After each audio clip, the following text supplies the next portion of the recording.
Hey everybody, this is Rob Harrell at MarineMax in Charleston. Today we are looking at a 2025 Scout 175 Sportfish. It is in midnight blue, absolutely gorgeous boat, great for the small waters here in Charleston.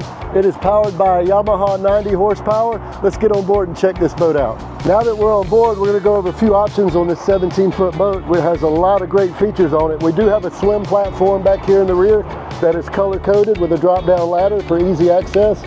We have a live well. We have recessible cleats on this boat. We have an adjustable helm seat where you can sit backwards, move it to the forward, access to your cooler underneath as well.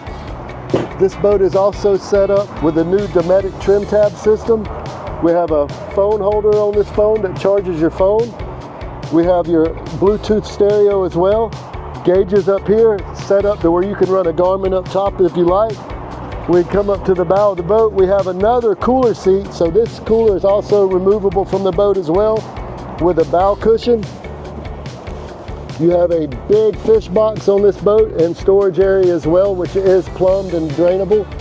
And your anchor storage locker is right up here. The boat is also equipped with upgraded JL audio speakers. A lot of nice features on this boat. Also, being a center console, you're going to have storage up here as well where your battery is going to hold, so you can store life jackets, vests, whatever you like in here. Thanks for joining me on this walkthrough of this Scout 175 Sportfish. If you would like to see this boat, you can see it at MarineMaxCharleston.com. You can reach us at 843-747-1889. Let's get on the water.